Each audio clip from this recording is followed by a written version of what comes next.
not looking for perfect, just looking for like showing up and being, making an effort and being a little bit better than yesterday. There's no such thing as perfect. Mm. That word exists just to make you feel bad because you're like, oh, You'll it's never get perfect. there. Am I going to get there? You'll never get there. There's no such thing. Hey,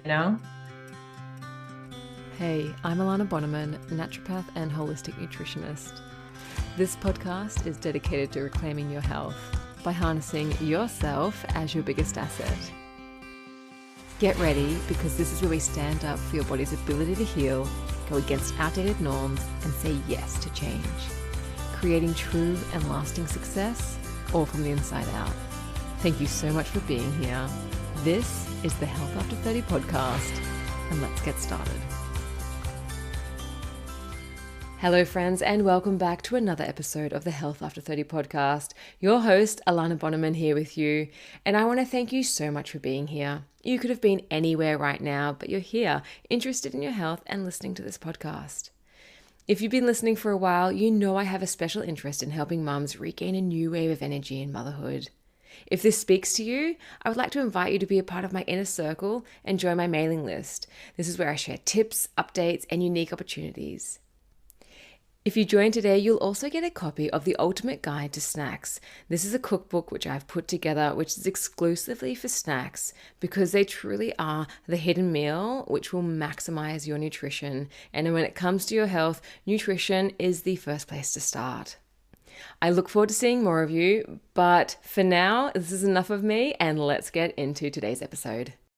Today, I'm excited to be joined by Emma Lovewell, a Peloton instructor, entrepreneur, and an author of her new book, Live, Learn, Love Well. She's also an old friend, but with over a decade of experience in the fitness industry, Emma is passionate about helping people live their healthiest, happiest lives through movement, mindfulness, and self-care. Her book is a powerful guide to personal growth and self-acceptance, featuring heartfelt stories, insights, and advice on everything from goal setting to self-reflection, and to the importance of using your voice and your uniqueness. I cannot wait. Cannot wait to hear more about your journey. Emma, thank you so much for being here, and welcome to the podcast. Thank you, Alana. It's so good to see you It is again after so many years. many years. I know. Like 15. Is that really? Yeah, probably. Just as a preface, Emma and I, we studied abroad together in China, and that's where we met. Mhm.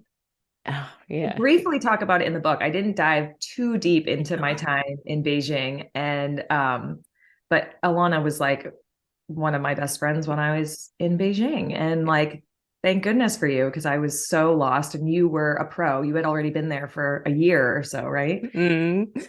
And Yeah, it was you a you summer. It was just introduced summer, me. right? It was kind of like inseparable. Yeah. We spent, I mean, all of us, like everyone that was there. But you introduced me to all the like these are the night markets you want to go to. This is where you get like the best fake handbags. This is where It's really you nails done. get this where you get your nails done, your hair washed. Yeah. Remember those places? The DVDs, Oh my God, the the like DVD's just illegal. outside. Yeah. Oh, yeah. I know when I read that China part as well, I was like, oh yes, like that's a whole part of your whole story. Mm, It's so nice. It's so nice. So yeah, congratulations on your book, thank Live, you. Learn, Love Well. We talked about this just kind of off the record before, but it's such an amazing story of yours, and the way that you deliver it, it's so, as I said, heartfelt. Like it really carries you through your stories, but at the same time, it really kind of uplifts, because I feel like a lot of, let's just say, like health and wellness books, they kind of just tell you what to do. But what you've done really nicely is shared your story and how you've kind of come to the realization of these different things. So can you tell us a bit about like what inspired you to write this book? What was your Yeah, intention behind it? And what do you hope people kind of get from it? yeah. I mean, you're spot on about, a lot of health and wellness books are prescriptive. So they're like, here's step one, this is what you got to do. And I've read a ton of self-help books, but I also just honestly really love fiction. I love reading stories. And so when I was thinking about writing my own book, I was thinking like, I want this to be a page turner. I want people to like really want to open this book and continue to the next chapter. And so I wanted to focus more on the storytelling aspect and then sort of reflect on what I learned from that story. And I think that, will help the reader learn more about me, but then also contemplate that question or that lesson within their own lives too. And how they can kind of relate it to themselves and then carry them through that. Yeah. Yeah. And I've had so much success in my career and in my life by being vulnerable and opening up about myself. It's a very scary thing to do, but anytime I have shared something about myself, my family, an insecurity, or a past trauma or anything, the amount of the reception I get, like the people just love that and feel more connected to me and more able to open up themselves. And so that is where, I teach fitness classes virtually. And so it's like, how people always ask, how do you feel connected to people through a screen? Yeah. And it's like, honestly, just being vulnerable and really being yourself and authentic, and people can vibe with that. They really feel that too. Yeah. It's also like how you make friendships, right? It's how you open yourself up, you allow someone to enter your space and equal, to the others. And I guess if you're doing that on a larger scale, then you're just you're kind of introducing more people. It's really nice. Right. Thank you. So for those who don't know who you are, can you tell us who you are and how you kind of got into the health and wellness space in the first place? Yeah. Okay. My name's Emma Lovewell. I am a Scorpio. So yeah, I'm originally I am a Peloton instructor. I teach cycling and strength classes globally. We have over 6.5 million members, I believe. And I've been at the company for almost 6 years. And I am originally from Martha's Vineyard, Massachusetts. I'm half Chinese. My mom is from Taiwan. I grew up, similar to you in kind of a predominantly white community, and sort of felt a little othered at times as a kid, and, felt a little like I was straddling that line between like, am I Asian enough? Am I white enough? Am I like, where do I fall in? And so a lot of my story is about my identity and my reflection on, how I came to where I am today. But I was a lifelong athlete. I've been a dancer. I danced professionally in New York. And then got into teaching fitness through the dance avenue, and I've been teaching fitness for, I don't know, 10 years plus.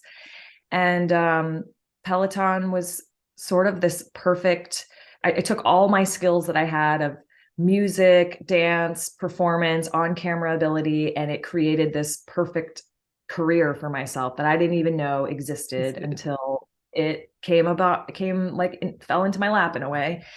And it's been really rewarding, and I get to help people every day all across the world.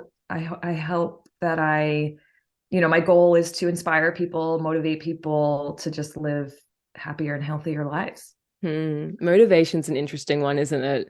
Because I find when it comes to exercise, maybe that's the number one complaint. I don't know, tell me if I'm wrong, but it's like, I just can't, I'm not motivated to kind of exercise or to stay exercising. As a pro, what do you do to motivate yourself for your health goals? Or is it just kind of innately because you do it all the time? I struggle with motivation at times as well. Obviously, it's very different. I work out for a living. I made this like TikTok about this, which I thought was kind of funny, but I was like, not gonna lie, to be honest, like I am motivated, like working out is my job. I get paid to do this. So I am motivated to pay my bills. So I show up to work because I need to, but also outside of work, I do exercise on my own. And sometimes I am not motivated and I have to really push myself or, find that reason why I can get up and do it. And a lot of it is just reflecting on how good I feel after I work out. Like I know sometimes during the workout, I don't love it. Sometimes I love it. Sometimes I don't, but always 100% afterwards, I feel so much better. Yeah. And so sometimes for me, it's just remembering and reminding myself how good I feel after I work out.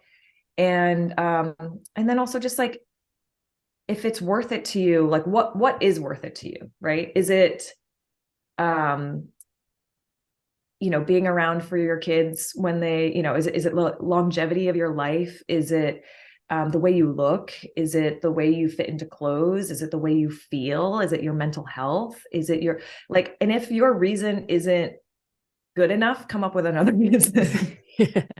You know what I mean? If like, you're like, oh, if losing weight is not a big enough, reason, like there's bigger reasons. Yeah, There's there's a deeper why of reasons. why you want to do it. Yeah, for Yeah. sure. Yeah. I feel like why is actually like your reason why I've actually got another episode about this because it's like what really pushes you through, like other than just setting goals and goals and goals, like it really moves you sustainably to kind of reach a different transformation of what you're trying to get. Mhm. And yeah, there are some, I guess, shallow reasons. And there's also like, there's always deeper reasons. And if you kind of keep unlayering that, then you really get down to that core reason. And once you find that, it changes everything, doesn't it?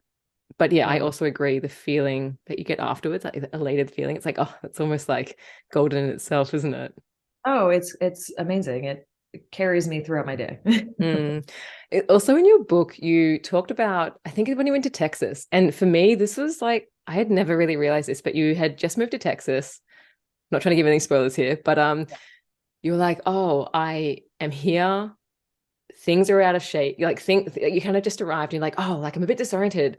I'm gonna go exercise, like Yeah. to get grounded. For Mhm. me, I'd never heard anyone say that before. You're the first person I actually heard say, yeah, like this is all chaotic. I'm just gonna step out of this and go to my closest gym. And that was a real eye opener for me because I just Oh, never thought of like overwhelm and stress be remedied directly by exercise and movement.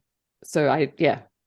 yeah, I mean, I also think like when things feel chaotic around you, you yourself and your body are the things that are constant, and you take yourself with you no matter where you go. So when you're traveling, you are always with you.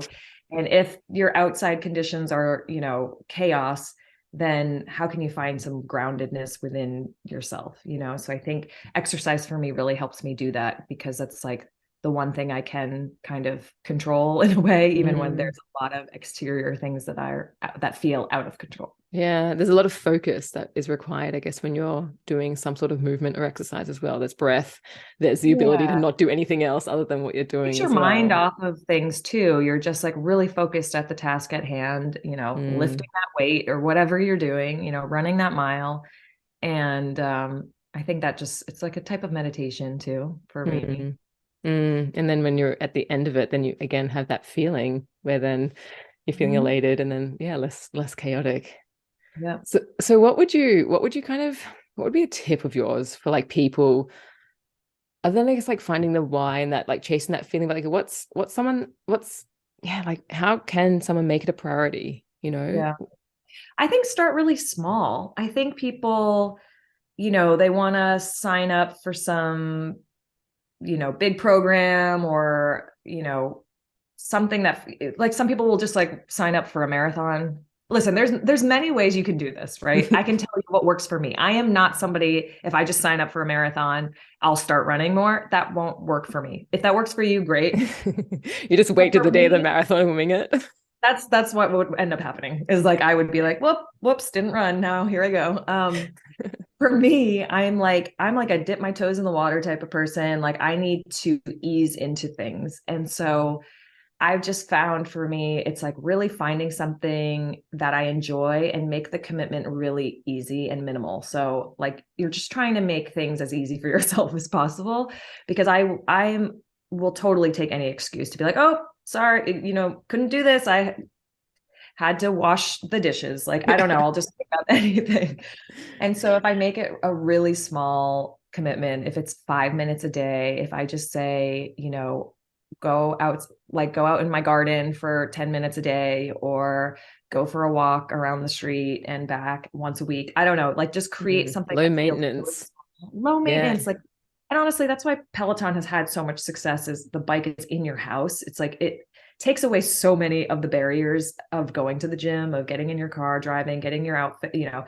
being in public, having to work out in front of people. You're just like in your house. So it can be Mm. so easy, but there are still barriers there, right? Because then you're like, oh, nobody's holding me to this commitment. I am the only one holding myself, Exactly. so there will always be. Emma's not going to know if I don't hop on the bike. Exactly. No one will know. But that's why I think for me, it really starts with like baby steps. It's like, just take a small step, commit to something really small. Then you build confidence. Then you're like, I did it. I can trust myself to follow through with this commitment. And that builds upon itself. Like, showing up creates more showing up. And then it becomes consistency. And I guess in all things of aspects of life, like that consistency is key, right? Yeah. My fitness classes are on the Peloton app and bike. Socials are at Emma Lovewell on Instagram, Facebook, Twitter, TikTok, Pinterest. I'm on all the things. YouTube. You can watch my home renovation videos on YouTube. And yeah, the book, I have an audiobook. It's on Audible, so you can purchase that, but you can buy my book on all places that books are sold. Oh, yeah. Oh, really nice. Emma, thank you so much for being here today. Thank you so much for having me. And I can't wait to hear the podcast when it comes out. And thank you for supporting me in this book journey. 100%. You're doing so well. It was so nice speaking with you. I don't think that I need to tell you that your health is one of the most important aspects to a fulfilling life. Whether it's being fully active in the things you love, or keeping up with your kids, or perhaps walking out of your house and feeling confident in your body. Chances are, if you're listening to this, you're ready for change. But let's face it, it's not always easy, and it can be confusing and super overwhelming, and everyone seems to be teaching that one thing. But the problem is, our health is not whittled down to just one thing, and until you take a holistic approach to taking care of yourself and your health, chances are you'll be missing more than just one thing. And that's where I come in. I work with motivated people who are ready to reclaim their health in a holistic way, and I walk them through the essential things they need to succeed.